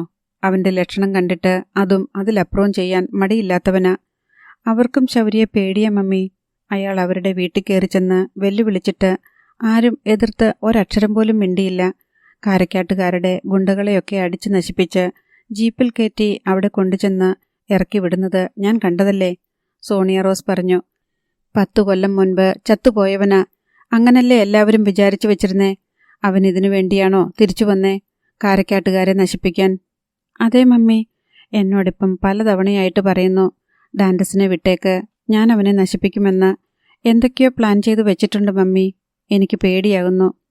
കുറേയൊക്കെ അവൻ്റെ ഭീഷണിയാ. നീ കാര്യമാക്കണ്ട. ഇനി അവൻ്റെ മുന്നിൽ ചെന്ന് ചാടാതിരുന്നാൽ മതി.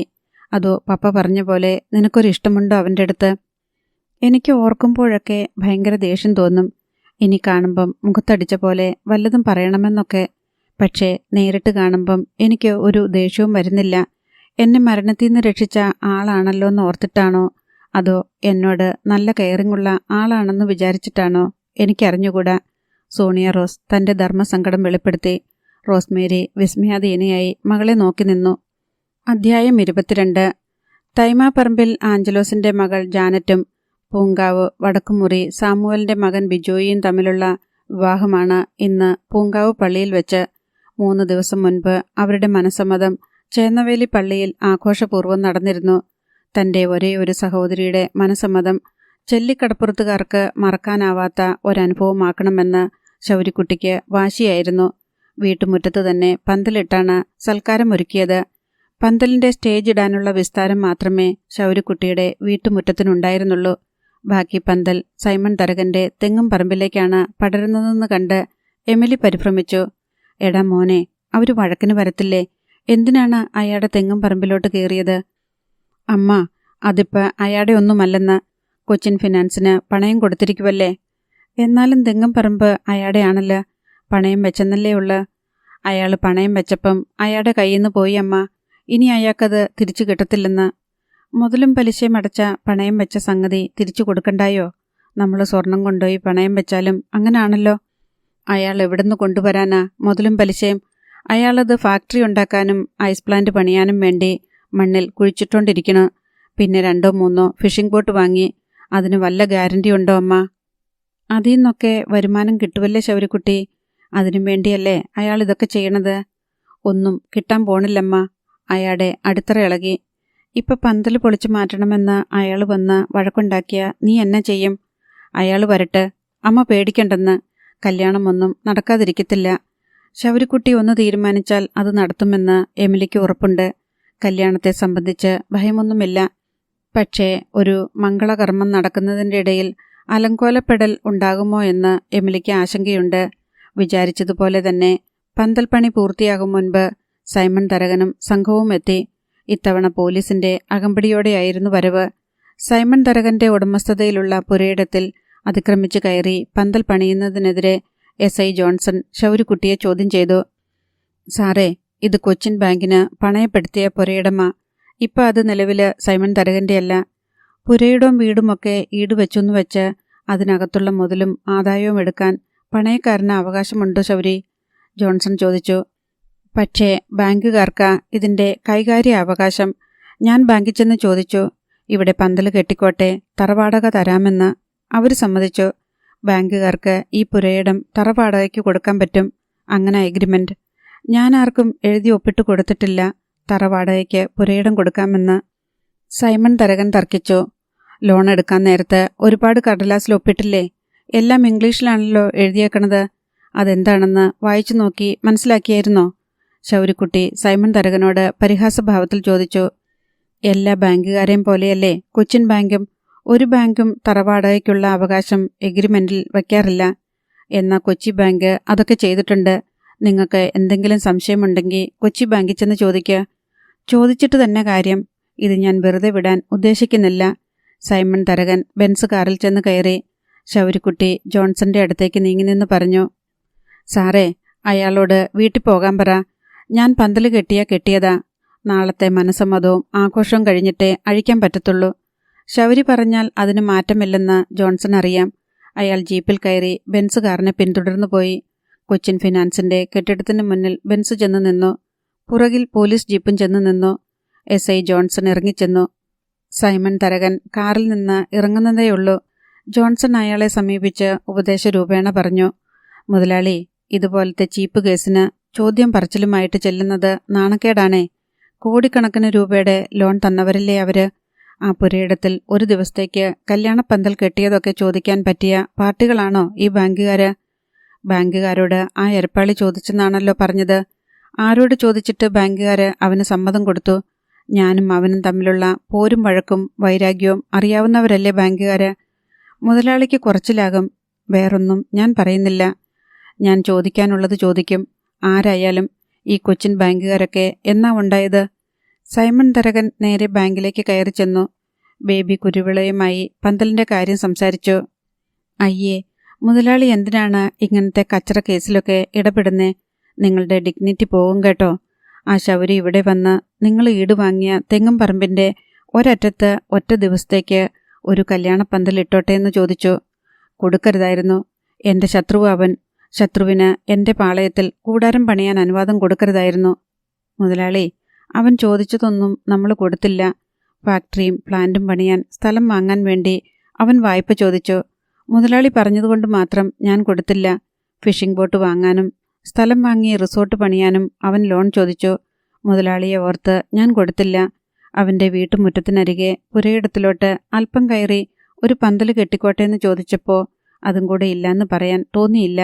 അവൻ നാളെ തന്നെ അഴിച്ചു മാറ്റിക്കോളും. അത്രയെങ്കിലും നമ്മൾ സഹകരിച്ചില്ലെങ്കിൽ അവൻ എന്ത് വിചാരിക്കും?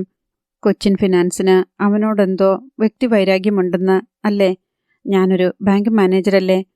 പറഞ്ഞു വന്നപ്പോൾ ബേബി കുരുവിള പറഞ്ഞതിലും കാര്യമുണ്ടെന്ന് സൈമൺ തരകന് തോന്നി. പക്ഷേ മുതലാളിയോടുള്ള ഞങ്ങളുടെ ബന്ധം വേറെ, ശൗരിയോടുള്ള സമീപനം വേറെ. മുതലാളിക്ക് ഇനിയും ഞങ്ങൾ ലോൺ തരും. വള്ളക്കാർക്ക് കൊടുക്കാൻ പൈസ വേണമെങ്കിൽ എന്നോട് ചോദിച്ചാൽ മതി. സൈമൺ മുതലാളി അത് കേട്ട് സംപ്രീതനായി. ഫാക്ടറിയുടെയും ഐസ് പ്ലാന്റിന്റെയും പണിയൊക്കെ നന്നായി നടക്കുന്നുണ്ടല്ലോ മുതലാളി. ഞാൻ അന്വേഷിക്കാറുണ്ട്. അതെല്ലാം ഞാൻ സ്പീഡാക്കി. അവൻ വേറെ പണിഞ്ഞോണ്ട് വന്ന കൊടുക്കാനും ഏർപ്പാടാക്കി. സൈമൺ മുതലാളിയോടാണോ അവന്റെ കളി? അവൻ മനസ്സിലാക്കട്ടെ. ബോട്ടുകളൊക്കെ നന്നായിട്ട് പോകുന്നില്ലേ? കടലിൽ പണി കുറവാ. 2 പോയിട്ടുണ്ട്. ഇപ്പം 25 ദിവസമായി. പുറംകടലിലല്ലേ 40-45 ദിവസമൊക്കെ കഴിഞ്ഞേ വരൂ. അവരുടെ ഫ്രീസറിന്റെ അറകളെല്ലാം മീൻ കൊണ്ട് നിറയണ്ടേ? ഒരു ബോട്ടെവിടെ? അതിന് പണിക്കാരെ കിട്ടിയില്ല. കടലിൽ പോയ 2 ബോട്ടിലും തെലുങ്കന്മാരും തമിഴന്മാരുമാ. ബോട്ട് തന്ന ഏജന്റ് ശരിയാക്കി തന്നതാ. നമ്മുടെ ഇവിടെ ആർക്കാ ബോട്ടിലെ പണി അറിയാവുന്നേ? മറ്റേ ബോട്ടും കൂടി കടലിലിറക്കണം. കോടി രൂപ എണ്ണിക്കൊടുത്ത് ബോട്ട് വാങ്ങിയിട്ട് അത് വെറുതെ ഹാർബറിൽ കിടന്ന ഭയങ്കര നഷ്ടമാ. അതും ഓടിക്കണം. പണിക്കാരെ തിരക്കി പിടിക്കണം. കുശലം പറച്ചിൽ കഴിഞ്ഞ സൈമൺ തരകൻ ബേബി കുരുവിളയ്ക്ക് കൈകൊടുത്തു പിരിഞ്ഞു. എമിലിയുടെ മുറ്റത്തും സൈമൺ തരകന്റെ തെങ്ങും പറമ്പിലുമായി അനേകം കൂടാരങ്ങളായി പണിത പന്തലിൽ ജാനറ്റിന്റെ മനസമ്മത ശേഷമുള്ള സൽക്കാരം പൊടിപിടിച്ചു. ഊണിന് കടൽ വിഭവങ്ങളായിരുന്നു ഏറെയും. 10-12 തരം മീനുകൾ, വിവിധ പാചക രീതികളിൽ കറി വെച്ചതും വറുത്തതും, ഞണ്ട് മുതൽ കക്കയിറച്ചി വരെ.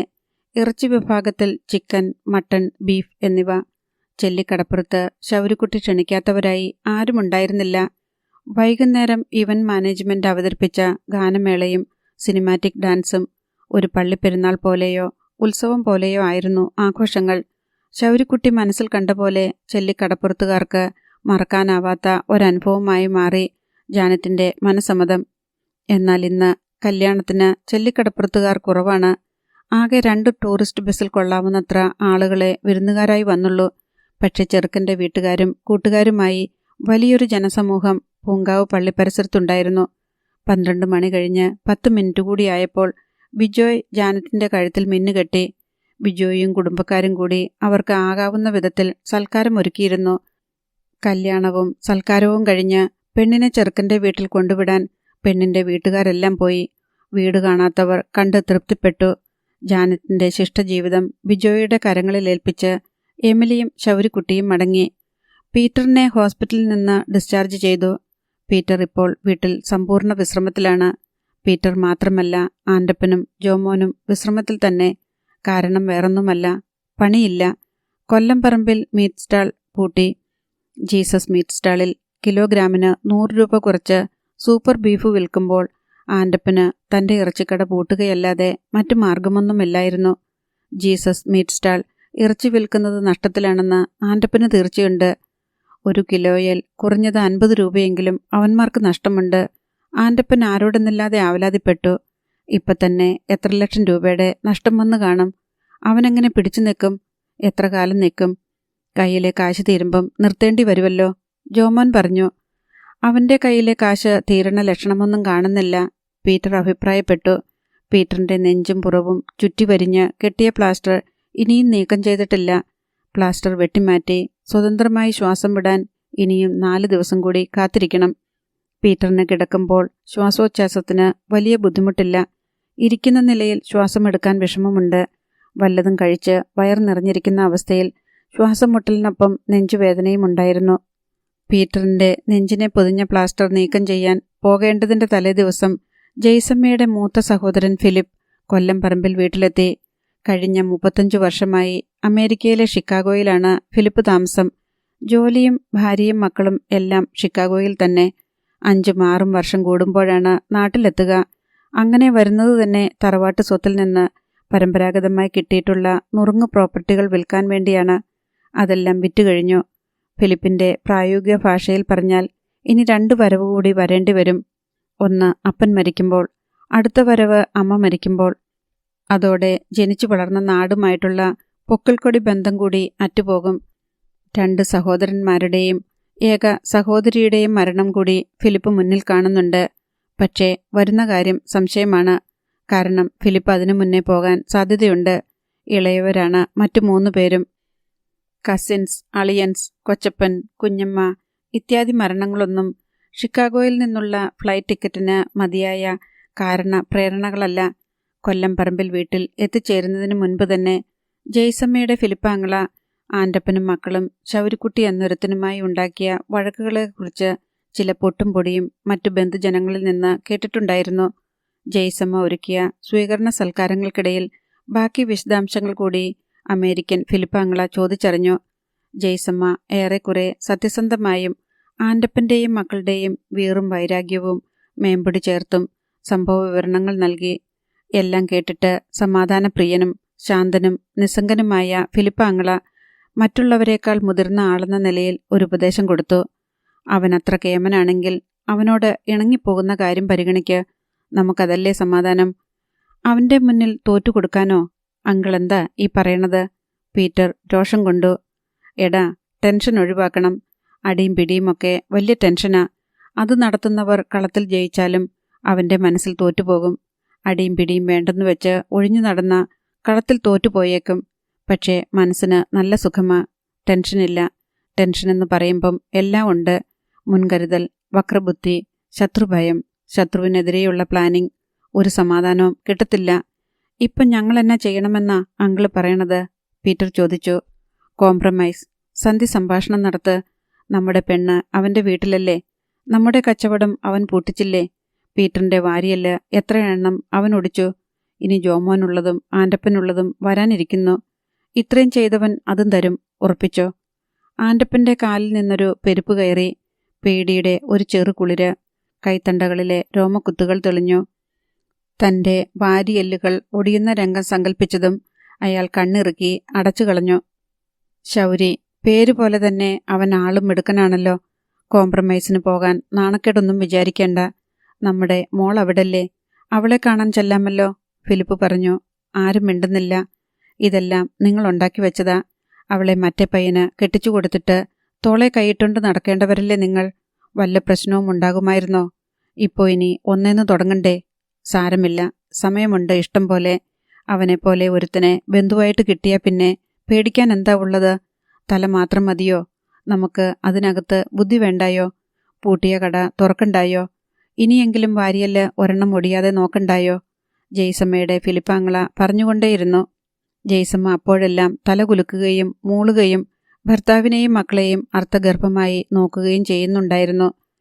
മുറ്റത്തിൻ്റെ കോണിൽ മണ്ണിൽ പാതി കുഴിച്ചിട്ട ഇരുമ്പ് പാരയിൽ തേങ്ങ പൊതിച്ചെടുത്ത് അതിൻ്റെ തുരുമ്പ് കളയുകയായിരുന്നു ഷീബ. ബിജോയും ജാനറ്റും വിരുന്നു വന്നിട്ടുണ്ട്. ഈ തേങ്ങ കൊണ്ടുപോയി ചിരകിപ്പിഴിഞ്ഞ് തേങ്ങാപ്പാലെടുത്ത് കരിമീൻ മപ്പാസ് ഉണ്ടാക്കുന്ന കർത്തവ്യം ഷീബയുടേതാണ്. എമിലിയും ഡെന്നിച്ചനും കൂടി വീടിനുള്ളിൽ 2 കോഴികളെ കൈകാര്യം ചെയ്യുന്നുണ്ട്. കുഞ്ഞന്ന തന്നെക്കൊണ്ടാവും വിധം ചള്ളാസ് ഉണ്ടാക്കിക്കൊണ്ടിരിക്കുന്നു. ഒരു ജീപ്പ് വരുന്നതിൻ്റെ പരിചിതമായ ഇരമ്പം കേട്ട് ഷീബ തല തിരിച്ചു നോക്കി. എൻ്റെ ദൈവമേ, വീട്ടിൽ നിന്നാണല്ലോ. ഷീബ അന്തം വിട്ട് ആത്മഗതം പറഞ്ഞു. ജീപ്പ് മുറ്റത്തേക്ക് ഫ്രണ്ട് വീൽ 2ഉം കയറ്റി നിർത്തി. ബിജോയുടെ കാർ മുറ്റത്ത് കിടന്നതിനാൽ മുന്നോട്ട് വരാൻ ഇടമില്ല. ജീപ്പിൽ നിന്ന് ആൻ്റപ്പൻ ഇറങ്ങി. പിറകെ ജോമോൻ. ഇനി ആരൊക്കെയുണ്ടെന്ന് നോക്കാനുള്ള ധൈര്യം ഷീബയ്ക്ക് കിട്ടിയില്ല. അവൾ തേങ്ങയുമായി തിണ്ണയിലേക്ക് ഓടിക്കയറി. വാതിൽപ്പടിയിൽ കാലിടിച്ചതോടെ തേങ്ങ ആ കയ്യിൽ നിന്ന് നിലത്തേക്ക് വീണു. അമ്മേ, ഡെന്നിച്ചായ! നിലവിളിക്കും പോലുള്ള ശബ്ദം കേട്ട് 2 പേരും അന്താളിച്ച് മുഖം തിരിച്ചു നോക്കി. പരിഭ്രാന്തിയായി ഓടി വരുന്ന ഷീബ. അവര് വന്നിരിക്കുന്നു.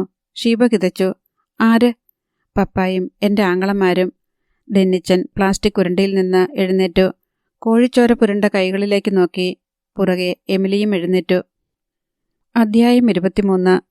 കടപ്പുറത്ത് മീൻലേലം നടക്കുകയാണ്. ശൗര്യക്കുട്ടി ലേലത്തിൻ്റെ മേൽനോട്ടവുമായി അങ്ങ് ചുറ്റി നടക്കുന്നുണ്ട്. കടലിൽ മീനുള്ള ദിവസമായിരുന്നു. മത്തിയും അയലയും ചെമ്മീനുമായി വള്ളങ്ങൾ കരയ്ക്കടുത്തുകൊണ്ടിരുന്നു. വാഹനങ്ങളുടെ പാർക്കിംഗ് സ്ഥലം നിറയെ വണ്ടികൾ അടുങ്ങിക്കിടന്നു. ലേലക്കാർ, വള്ളക്കാർ, വള്ളങ്ങളിൽ നിന്ന് കുട്ടകളിൽ മീൻ കോരി കരയിലേക്ക് ചുമക്കുന്നവർ, ചെറുകിട കച്ചവടക്കാർ, മീൻകാരി പെണ്ണുങ്ങൾ, വീടുകളിൽ നിന്ന് മീൻ വാങ്ങാൻ വന്നവർ, കാഴ്ചക്കാർ, ചായക്കടക്കാരും പെട്ടിക്കടക്കാരും, ഐസ് വണ്ടികൾ, കുട്ടകളിൽ നിന്ന് പൊഴിയുന്ന മീൻ പെറുക്കാൻ നടക്കുന്ന തമിഴത്തികൾ, കടപ്പുറത്ത് അങ്ങ് ഓടുന്ന നായ്ക്കൾ, വള്ളപ്പടികളിലും അമരത്തും വന്നിരുന്ന് തങ്ങളാലാവും വിധം കാറുന്ന കാക്കകൾ, എല്ലാം ചേർന്ന് ആകെ ബഹളമുഖരിതമായിരുന്നു ചെല്ലിക്കടപ്പുറം. അവിടേക്ക് ശൗര്യക്കുട്ടിയെ തേടി ഡെന്നിച്ചൻ ഓടിക്കിതച്ചു വന്നു. അവൻ ശൗര്യയുടെ അടുത്തെത്തി തോണ്ടി വിളിച്ചു. ദേ, ആ കൊല്ലംപറമ്പന്മാര് വന്നേക്കുന്നു. എവിടെ? ശൗര്യക്കുട്ടി ജാഗ്രതയിലായി. വീട്ടുമുറ്റത്ത് അവന്മാരെല്ലാം ഉണ്ട്. ദാ ഞാൻ വരുന്നു. ലേലത്തിന്റെ ചുമതല എൽദോയെ ഏൽപ്പിച്ചിട്ട് ശൗര്യക്കുട്ടി വീട്ടിലേക്ക് പാഞ്ഞു. നടത്തവുമല്ല ഓട്ടവുമല്ലാത്ത ഒരു തരം കുതിപ്പ്. ശൗര്യക്കുട്ടി വീട്ടിലെത്തിയപ്പോൾ ആൻ്റപ്പനും ആൺമക്കളും മുറ്റത്ത് നിരന്നു നിൽപ്പുണ്ട്. ശൗര്യക്കുട്ടി തിണ്ണയിലേക്ക് കയറി നിന്നിട്ട് ചോദിച്ചു, എന്താ എല്ലാരും കൂടെ? പീറ്ററെ, നീ എന്നാണ് ആശുപത്രിയിൽ നിന്ന് ഇറങ്ങിയത്? അധികം താമസിയാതെ ഒന്നുകൂടെ കയറണ്ടായോ? 1 പിഴച്ച 3 പിഴയ്ക്കുന്ന പഴഞ്ചൊല്ല്. നിനക്ക് 2 ആയുള്ളൂ. ഞങ്ങൾ നിന്നോട് വഴക്കിന് വന്നതല്ല ശൗരി, ആൻ്റപ്പൻ പറഞ്ഞു. ആണെങ്കിലും അല്ലെങ്കിലും എനിക്ക് ഒരുപോലെയാ ശൗരി. നമ്മൾ തമ്മിലുള്ള വഴക്ക് പറഞ്ഞു തീർത്ത് ഒത്തുതീർപ്പിന് ഞങ്ങൾ തയ്യാറാ.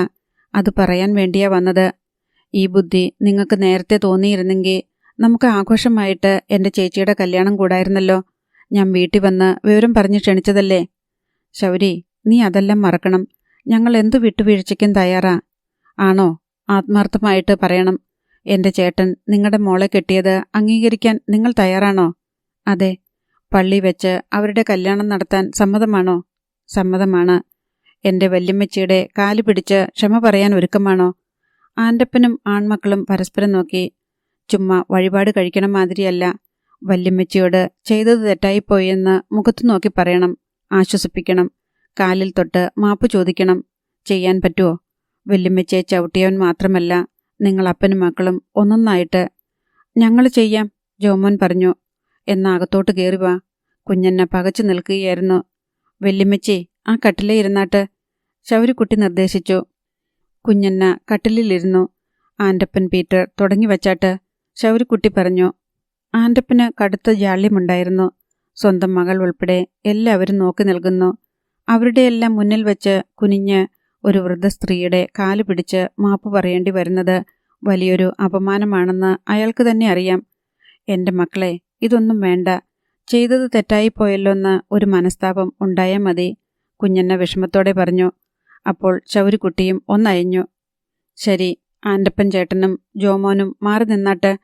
പീറ്റർ കാല് പിടിച്ച് മാപ്പ് പറ. അവനാ വല്യമ്മച്ചിയുടെ നെഞ്ചത്ത് ചവിട്ടി വാരിയല്ലൊടിച്ചത്. പീറ്ററിന് അനുസരിക്കുകയെ നിവൃത്തിയുണ്ടായിരുന്നുള്ളൂ. അവൻ എല്ലാവരുടെയും മുൻപിൽ കുനിഞ്ഞ് മുട്ടുകുത്തി കുഞ്ഞന്നയുടെ പാദങ്ങളിൽ സ്പർശിച്ചു. എന്നോട് ക്ഷമിക്കണം. എൻ്റെ അറിവില്ലായ്മ കൊണ്ട് ചെയ്തു പോയതാ. മാപ്പ് തരണം. ശൗര്യക്കുട്ടി പറഞ്ഞു കൊടുത്തത് അതേപടി പീറ്റർ ഏറ്റുപറഞ്ഞു. അതോടെ ആ രംഗം അവസാനിച്ചു. ഒത്തുപോകാൻ സന്മനസ്സുണ്ടെങ്കിൽ നമുക്കപ്പുറത്തോട്ട് മാറിയിരുന്ന് വർത്തമാനം പറയാം.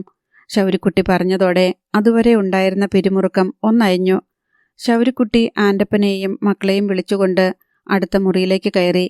നിങ്ങളൊക്കെ എന്നെ കൊല്ലാൻ വേണ്ടി സൈമൺ മുതലാളിക്ക് കൂട്ടുനിന്ന ചരിത്രമൊക്കെ എനിക്കറിയാം. എന്നുവെച്ച് എനിക്ക് നിങ്ങളോട് തീർത്താ തീരാത്ത വൈരാഗ്യമൊന്നുമില്ല കേട്ടോ. ശൗരിക്കുട്ടി സന്ധി സംഭാഷണം തുടങ്ങിവെച്ചു. കൊന്നാലും ചത്താലും തീരാത്ത വൈരാഗ്യം എനിക്ക് ഒറ്റയാളോട് മാത്രമേ ഉള്ളൂ, കാരക്കാട്ട് സൈമൺ തരകനോട്. ശൗരിക്കുട്ടി, ഞങ്ങളുടെ ഭാഗത്ത് കുറച്ച് തെറ്റുകൾ വന്നിട്ടുണ്ട്, ആൻ്റപ്പൻ പറഞ്ഞു. അതിനി പറയണ്ട. എനിക്കറിയാലോ, നിങ്ങൾക്ക് ആ തെറ്റുകൾ ബോധ്യപ്പെടാൻ കൂടുതൽ സമയം വേണ്ടി വന്നു. ബുദ്ധിയുള്ളവർക്ക് പറഞ്ഞാൽ മനസ്സിലാകും, അഹങ്കാരികൾക്ക് അടി കിട്ടിയാലേ മനസ്സിലാകത്തുള്ളൂ. അത്രയുള്ളൂ വ്യത്യാസം. അപ്പോൾ നമ്മൾ തമ്മിലുള്ള വഴക്ക് തീർന്നല്ലോ, ഇല്ലേ? തീർന്നു, ആൻ്റപ്പൻ പറഞ്ഞു. മക്കളും കൂടെ പറ. ഞങ്ങൾക്ക് ഒരു വഴക്കുമില്ല, പീറ്ററും ജോമോനും ഒരേ സ്വരത്തിൽ പറഞ്ഞു. പീറ്ററേ, എനിക്ക് നിന്നെ പണ്ടേ കണ്ണിന് കണ്ടുകൂടാ. കാര്യം എന്താന്ന് നിനക്കറിയാമല്ലോ. എൻ്റെ കൂട്ടുകാരനെ തട്ടിയെടുത്തവനാ നീയ, 4ാം ക്ലാസ്സിൽ പഠിക്കുമ്പോൾ. ഓർക്കുന്നുണ്ടോടാ നീ? എൻ്റെ ഏറ്റവും വലിയ കൂട്ടുകാരനായിരുന്നു മൈക്കൽ. അവനെ നീ കൈക്കലാക്കിയപ്പോൾ നിന്നെ കൊല്ലണമെന്ന് വിചാരിച്ചവനാ ഞാൻ. നീ കാരണമാ എൻ്റെ പഠിത്തം നിന്നുപോയത്. അതൊക്കെ നന്നായി. ഞാൻ എത്ര പഠിച്ചാലും എന്നെ കടലിപ്പണിക്കല്ലാതെ വേറൊന്നിനും കൊള്ളത്തില്ലായിരുന്നു. അതിനല്ലാതെ വേറൊരു പണിക്കും ഞാൻ പോകത്തുമില്ലായിരുന്നു. ഇപ്പം ഞാൻ നിന്നോടുള്ള വിരോധമെല്ലാം കൂടെ എൻ്റെ തലേന്നെടുത്ത് താഴോട്ട് വെക്കുക, കേട്ടല്ലോ? പീറ്റർ തലയാട്ടി. അപ്പം നിങ്ങളുടെ പെണ്ണും എൻ്റെ ചേട്ടനും തമ്മിലുള്ള കല്യാണം പള്ളി വെച്ച് നടത്താം അല്ലേ? ആർക്കും എതിർപ്പൊന്നുമില്ലല്ലോ? ഇല്ലെന്ന് 3 പേരും ഒരേ സ്വരത്തിൽ പറഞ്ഞു. വലിയ ആഡംബരത്തിലൊന്നും വേണ്ട. കല്യാണത്തിൻ്റേതായ ആഘോഷവും സൽക്കാരവും ഒക്കെ ഞങ്ങളിവിടെ ഗംഭീരമായിട്ട് നടത്തിയതാ. ഞാനിങ്ങനെ പറഞ്ഞുവെന്ന് വെച്ച് നിങ്ങളുടെ മനസ്സിൽ വല്ല പ്ലാനുമുണ്ടെങ്കിൽ ഒട്ടും കുറയ്ക്കുകയും വേണ്ട. നിങ്ങൾ വീട്ടിൽ പോയിരുന്ന് ആലോചിച്ചിട്ട് ഒരു തീയതി പറഞ്ഞാൽ മതി.